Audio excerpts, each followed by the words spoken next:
मित्र बंधु एकेडमी के online platform पे मैं अंकित मिश्रा आप सभी का स्वागत करते हैं। आज हम अपनी क्लास को आगे बढ़ाएंगे। आज की क्लास में आज हम पढ़ेंगे कक्षा 12वीं फिजिक्स का लेक्चर नंबर 5 होगा। उस 5 नंबर लेक्चर में हम लोग पढ़ेंगे कूलॉम्स लॉ के बारे में।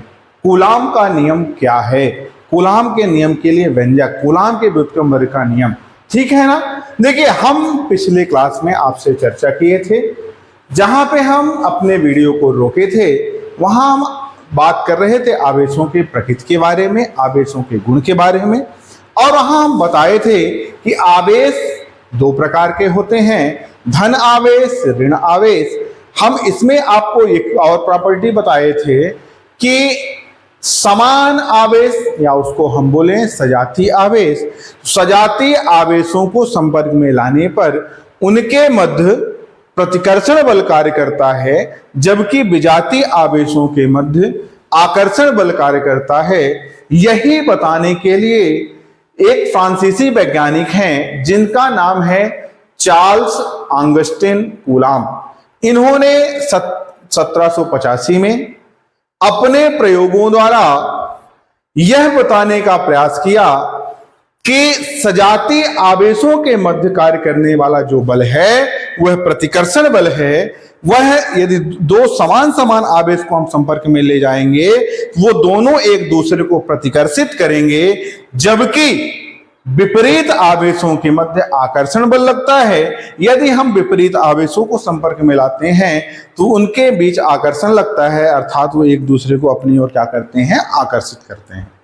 जैसे हम बताए थे कि कोई ऐसे दो पदार्थ जिनके अंदर यदि धन आवेश हो या ऋण आवेश हो, उन दोनों को यदि हम संपर्क में लाएंगे तो उनके मध्य कार्य करने वाला बल प्रतिकर्षण बल होगा। जबकि यदि विपरीत आवेश हो, यदि एक पदार्थ में धन आवेश उपस्थित हो, दूसरे में ऋण आवेश हो और उन्हें हम संपर्क में लाएं तो एक दूसरे को आकर्षित करेंगे, अर्थात समान आवेशों के मध्य, सजातीय आवेशों के मध्य प्रतिकर्षण बल कार्य करता है और विपरीत आवेशों के मध्य, विजातीय आवेशों के मध्य आकर्षण बल कार्य करता है। यही बताने के लिए सन 1785 में फ्रांसीसी वैज्ञानिक चार्ल्स ऑगस्टिन कूलॉम ने एक नियम दिया जिसे कूलॉम का नियम या कूलॉम के व्युत्क्रम वर्ग के नियम के नाम से जाना गया, ठीक है ना। आइए नोट करते हैं और देखते हैं कि इनकी भूमिका क्या है। देखिए, हमारे पेपर की दृष्टि से, 12वीं क्लास की सिलेबस की दृष्टि से ये सबसे महत्वपूर्ण टॉपिक होता है। इस एक टॉपिक से कई पॉइंट हमारे चलते हैं और इसमें हम लोग पढ़ेंगे सबसे पहले कि इसका परिचय क्या कहता है, इसमें हम जानेंगे क्या, इसके अंदर गुण कौन सा है। तो नोट करते हैं और लिखते हैं, सजातीय आवेशों के मध्य, सजातीय आवेशों के मध्य प्रतिकर्षण बल, प्रतिकर्षण बल और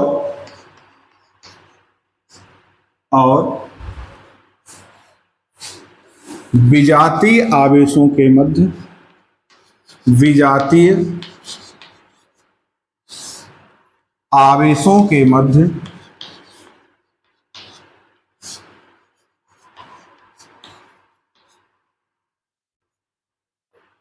आकर्षण बल लगता है, आकर्षण बल लगता है।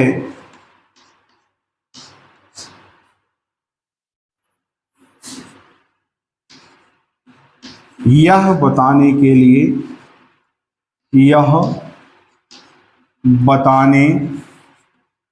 लिए सन 1785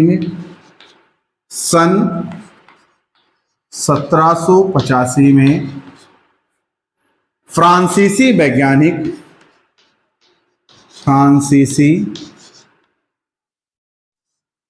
वैज्ञानिक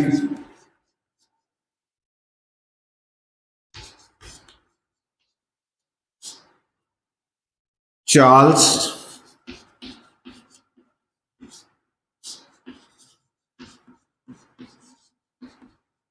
ऑगस्टिन कूलाम ने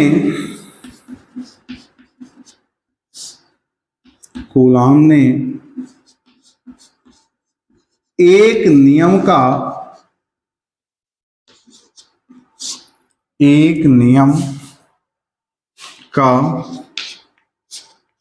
प्रतिपादन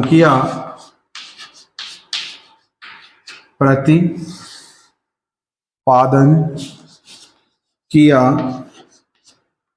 जिसे कूलाम का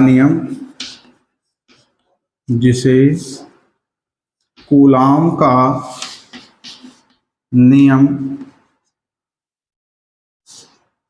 या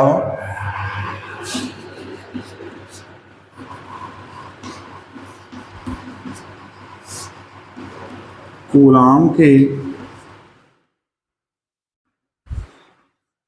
व्युत्क्रम वर्ग का नियम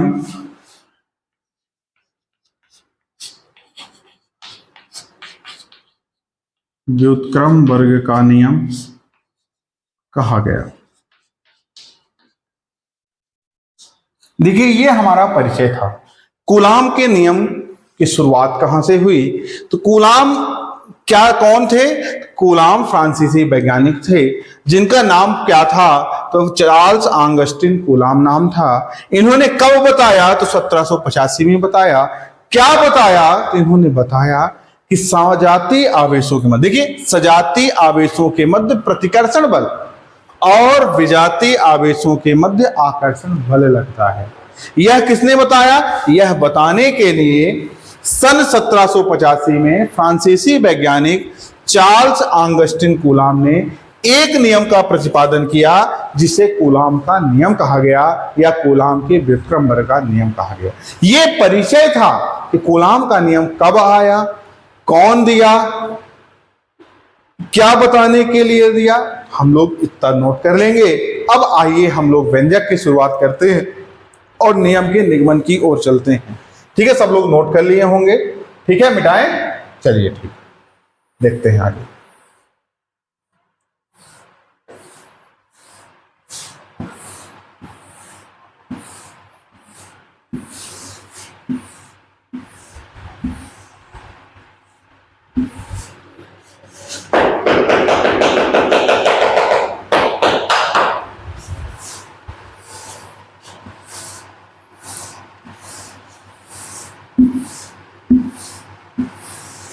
अब देखिए, इसकी दो शर्तें हम लोग ध्यान रखेंगे कि जो कूलाम का नियम है वो लागू कहां होता है। इसे आप लोग स्टार बना के बिल्कुल नोट कर लीजिए, क्योंकि यही शर्त है जो सबसे महत्वपूर्ण है। क्या है? लिख लेंगे सब लोग। यह बिंदु आवेशों के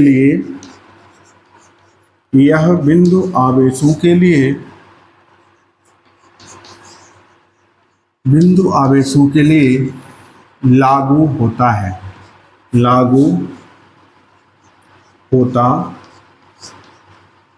है। ठीक है ना? बिंदु आवेश मतलब पॉइंट चार्ज। पॉइंट चार्ज क्या है आगे पढ़ेंगे। आइए हम लोग व्यंजक की शुरुआत करते हैं, नियम की शुरुआत करते हैं। कूलाम का नियम कहता क्या है? नियम नोट करते हैं। जो हमारा नियम कहता है, इस नियम के अनुसार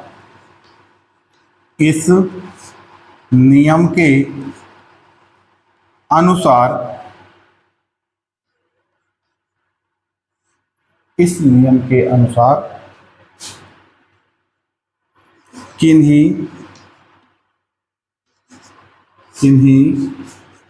दो स्थिर बिंदु आवेशों के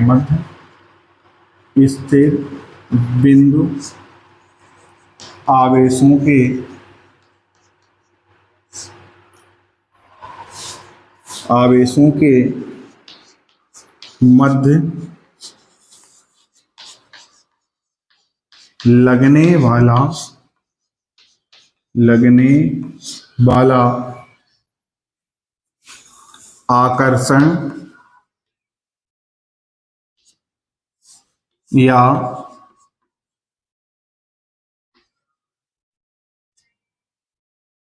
प्रतिकर्षण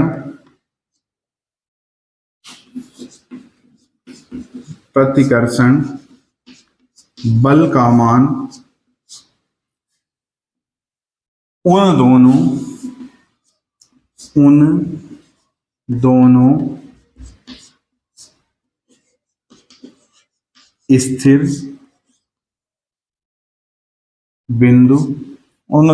स्थिर बिंदु आवेशों के गुणनफल के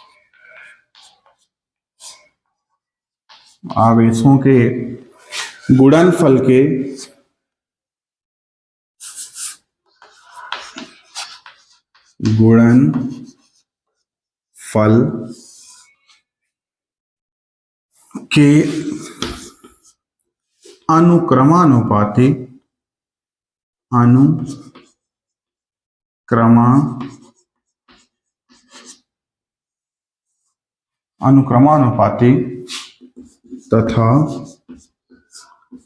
इनके बीच की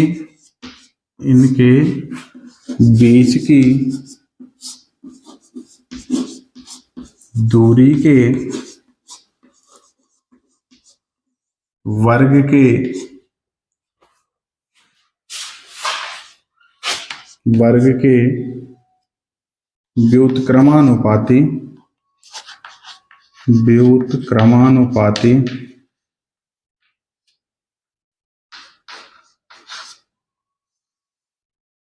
व्युत्क्रमानुपाती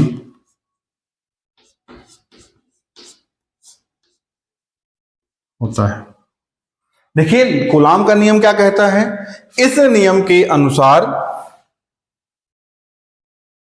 नियम के अनुसार किन्हीं दो स्थिर बिंदु आवेशों के मध्य लगने वाला आकर्षण या प्रतिकर्षण बल का मान उन दोनों स्थिर बिंदु आवेशों के गुणनफल के अनुक्रमानुपाती तथा इनके बीच की दूरी के वर्ग के व्युत्क्रमानुपाती होता है।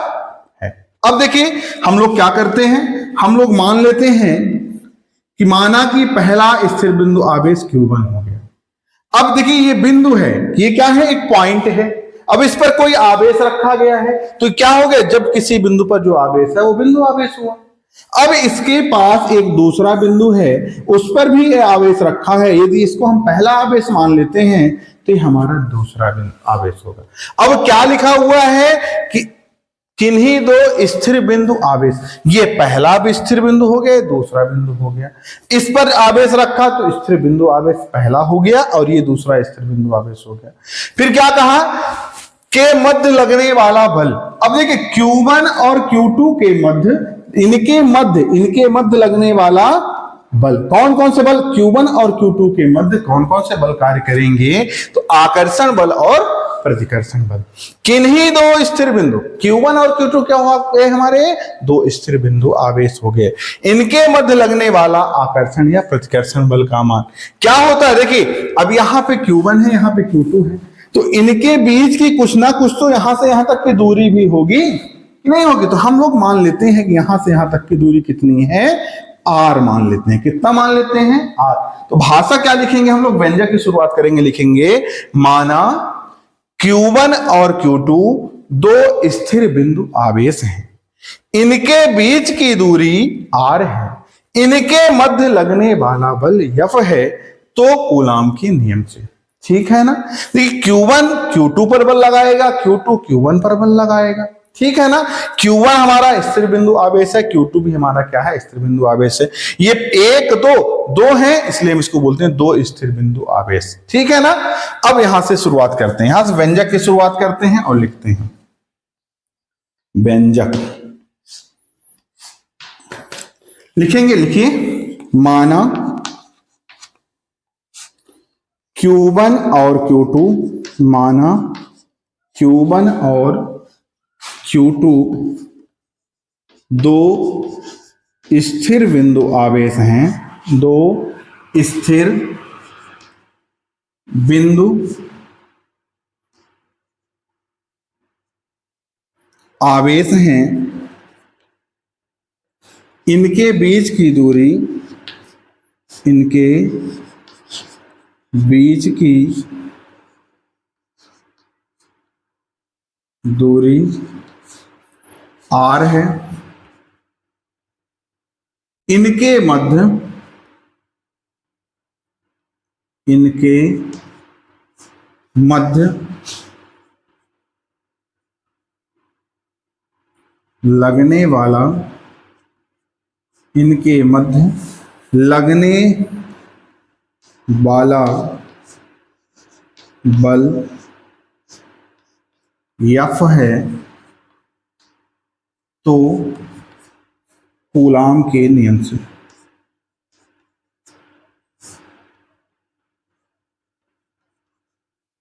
अब हम लोग नियम को पढ़ेंगे। नियम क्या कहता है, जैसे जैसे नियम कहेगा उसी प्रकार हम लोग आगे करेंगे। क्या कहा कि दो स्थिर बिंदु आवेशों के मध्य लगने वाला आकर्षण प्रतिकर्षण बल का मान उन दोनों बिंदु आवेशों के गुणनफल के, बिंदु आवेश कौन कौन है, Q1 और Q2 हैं, तो Q1 और Q2 के किसके गुणनफल के क्या होते हैं, अनुपाती, किसके, लगने वाले बल।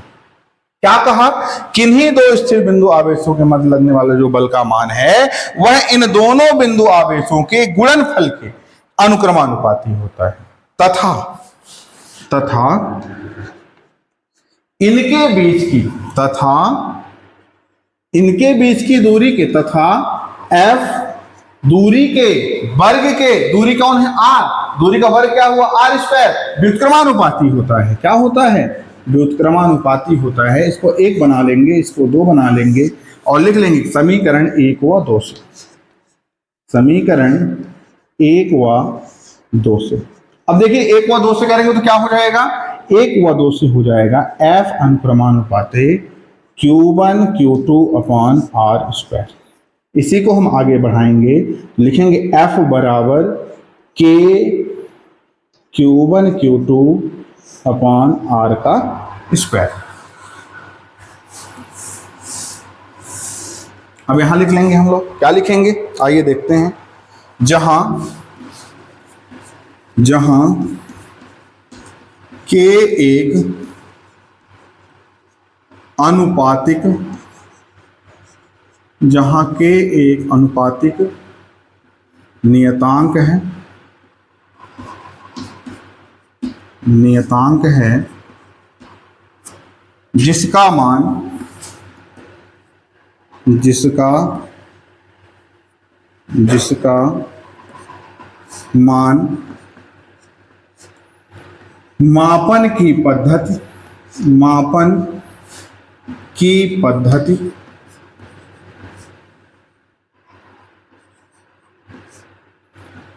व इनके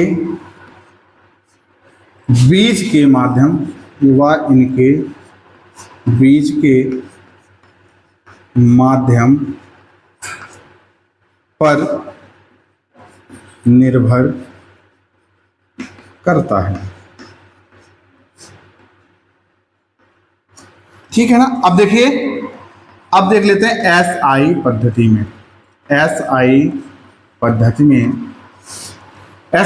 में क्या लिखते हैं, यदि इनके बीच का माध्यम, यदि इनके बीच का माध्यम वायु या निर्वात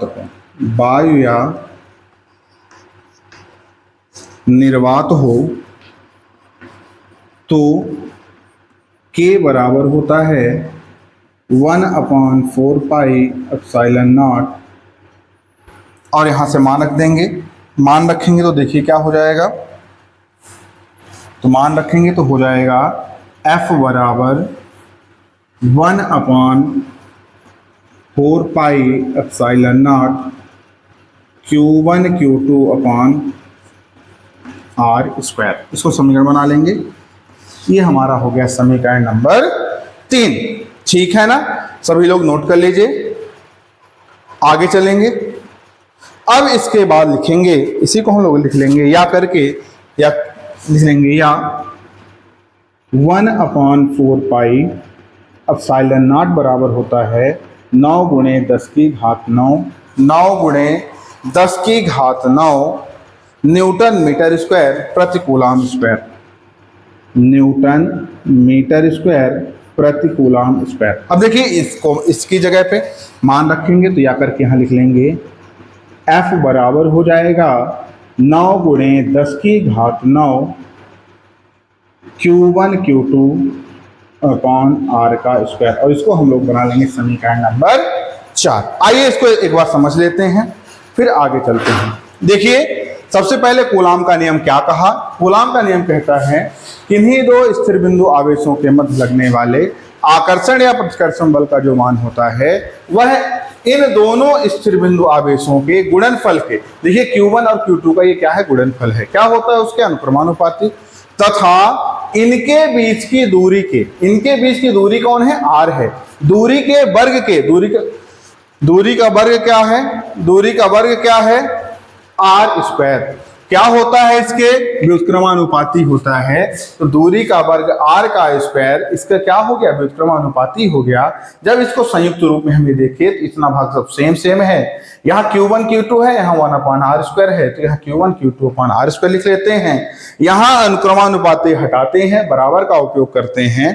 तो अनुक्रमानुपाती हटाने के लिए किसी न किसी नियतांक का प्रयोग करते हैं। तो यहाँ जो K है बराबर लगाए हैं तो K का प्रयोग किए हैं। तो K क्या है, तो K एक अनुपातिक नियतांक है जिसका मान कहां निर्भर करता है, जिसका मान मापन की पद्धति या इनके बीच के माध्यम पर निर्भर करता है। अब यहां से हम लोग क्या बताए कि यदि हम मापन की जो पद्धति है उसमें SI पद्धति का उपयोग कर रहे हो तो SI पद्धति का उपयोग करें, और SI पद्धति में यदि इनके बीच का माध्यम वायु या निर्वात हो, तो वायु या निर्वात यदि होगा तो K का मान, जो हमारा नियतांक K है, उसका मान कितना हो जाता है, 1/4 पाई एप्सिलॉन 0। यही से हम लोग लिख लेंगे, ऐसे कोष्टक में लिख लेंगे जहां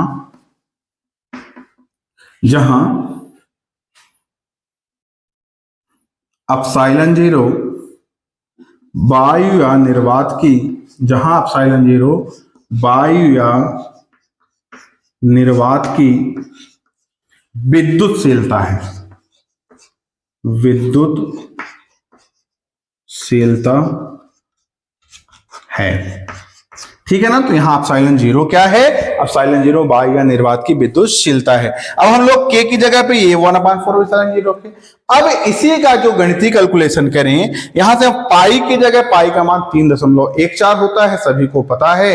यदि हम पाई का मान रख के हल करें तो हमारा मान कितना आता है, देखिए 4 गुणे 3.14, और यहाँ एप्सिलॉन 0 का मान होता है 8.854 गुणे 10 की घात माइनस कितनी होती है, 10 की घात माइनस 12। इनका कैलकुलेशन करेंगे तो हमें लगभग 9 गुणे 10 की घात 9 न्यूटन मीटर स्क्वायर प्रति कूलम स्क्वायर के बराबर प्राप्त होता है। तो हम 1/4 पाई एप्सिलॉन 0 की जगह पे आंकिक रूप में मान कितना प्रयोग कर लेते हैं, 9 गुणे 10 की घात 9।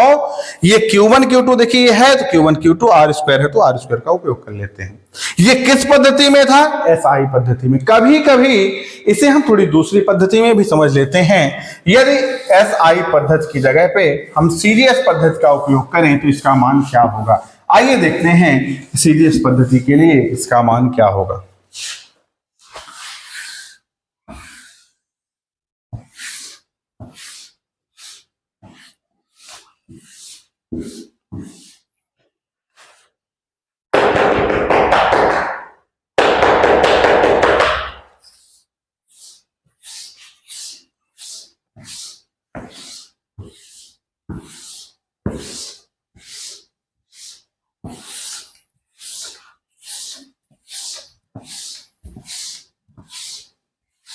अब देखिए इसी को हम लोग सीरीज पद्धति में पढ़ लेते हैं, लिखते हैं, क्या लिख लेते हैं, पहले लिखिए यदि, यहां से कंडीशन डालते हैं,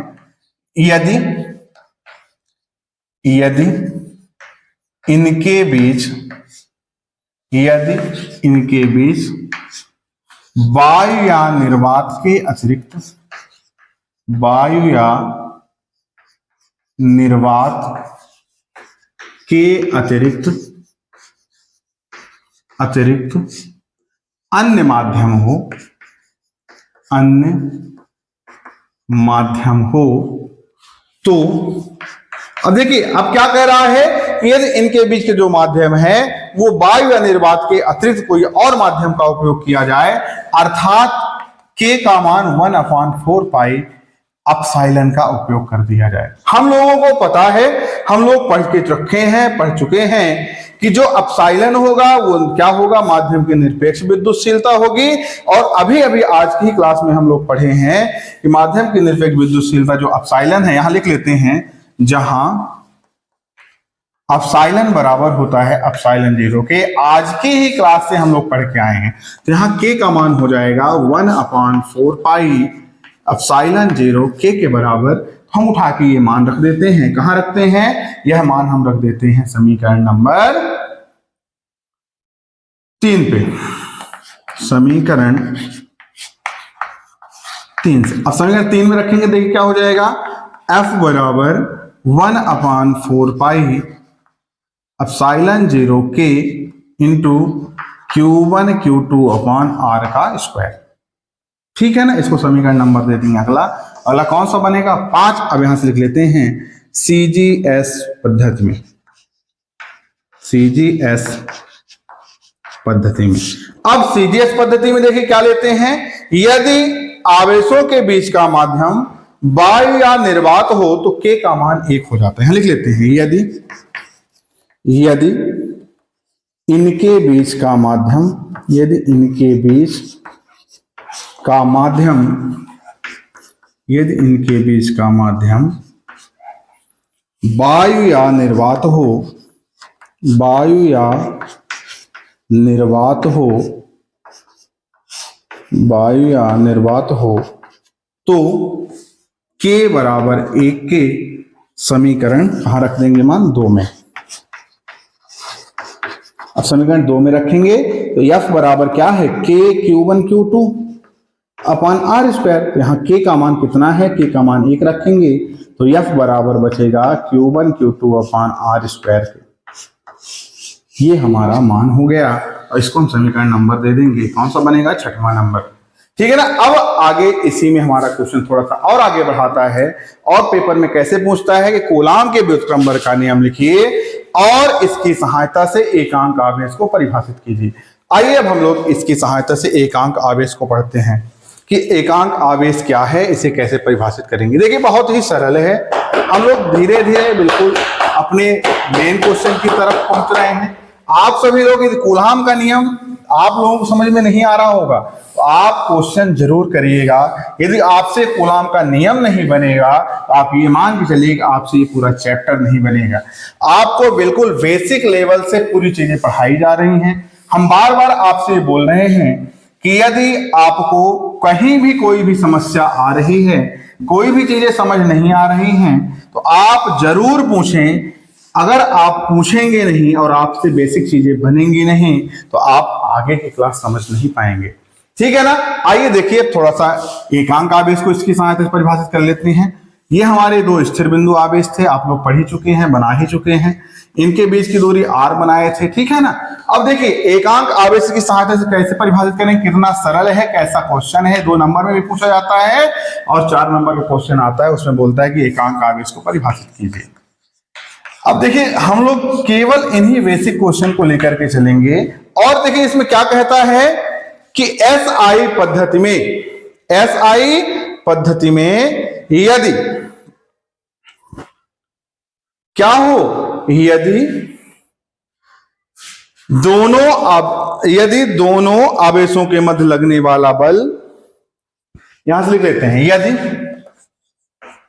यदि Q1 बराबर Q2 बराबर Q हो, R बराबर 1 मीटर हो, 1 मीटर हो, तो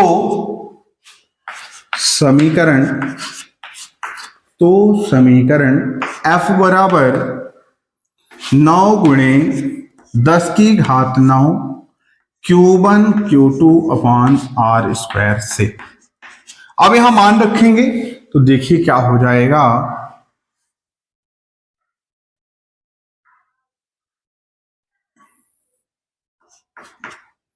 F बराबर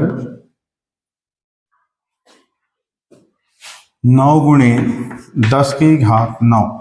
यहां से मान रखेंगे तो कितना हो जाएगा, 9 गुणे 10 की घात 9 बराबर 9 गुणे 10 की घात 9 क्यू इंटू क्यू अपॉन 1 का स्क्वायर। देखिए इन दोनों से क्या होंगे, कट जाएंगे, तो 1 बराबर बचेगा क्यू का स्क्वायर, तो क्यू बराबर बचेगा प्लस माइनस 1। अब ये कितनी सरल परिभाषा है इसकी।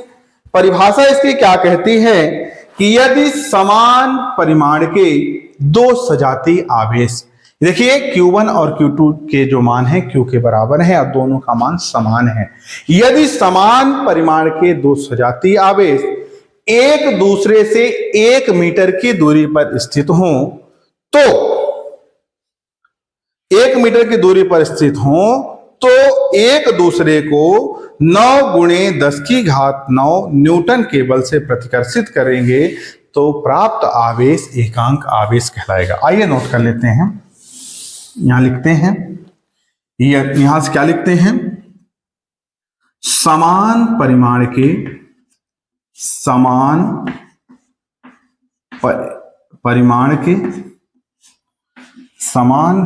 के दो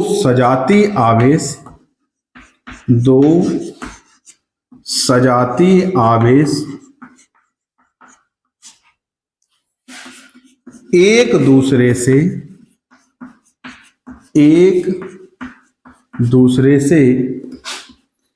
1 मीटर की दूरी पर स्थित हों तो क्रमशः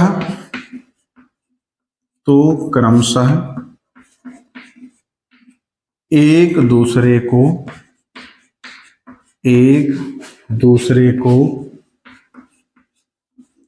9 गुणे 10 की घात 9 न्यूटन के बल से प्रतिकर्षित करें तो प्राप्त आवेश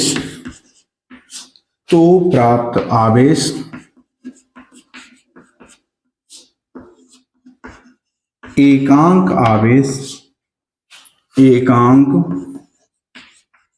आवेश होगा। ठीक है ना। आप सभी लोग इस क्वेश्चन को बड़े ध्यान से पढ़िएगा। अभी कूलाम के नियम से संबंधित हम अगले वीडियो में भी चर्चा करेंगे। आप लोग आज की वीडियो में जितना भी पढ़ा है, जिन जिन पॉइंट पे पढ़ा है, उनमें आपको कोई भी चीजें समझ में नहीं आ रही हैं तो आप अपने हर एक डाउट को कमेंट के माध्यम से पूछिएगा। आपकी प्रतिक्रिया से ही हम आपको ये समझा पाएंगे कि आखिर आपको कहां पे समस्या आ रही है। यदि आपकी प्रतिक्रिया हमें मिलेगी ही नहीं, हमें ये पता चलेगा ही नहीं कि आपको क्या चीजें समझ में नहीं आई, तो हम आपके समस्या का समाधान कैसे कर पाएंगे। तो अगर आप लोग प्रॉपर नोट्स के बना करके पढ़ रहे हैं और प्रॉपर अपनी तैयारी में लगे हुए हैं, तो आपको कोई भी चीजें समझ में नहीं आ रही हैं तो आप प्रतिदिन कमेंट के माध्यम से अपने डाउट को क्लियर करें, जिससे आगे की तैयारी आपकी और बेहतर हो सके। हमारा यही प्रयास है आप लोग का परिणाम बेहतर हो, आप लोगों के प्रति हम अच्छे से अच्छा कार्य कर सकें, आपका परिणाम काफी अच्छा हो। इसी उम्मीद के साथ आज की क्लास को खत्म करते हैं। अगली क्लास में फिर मिलेंगे, तब तक के लिए धन्यवाद।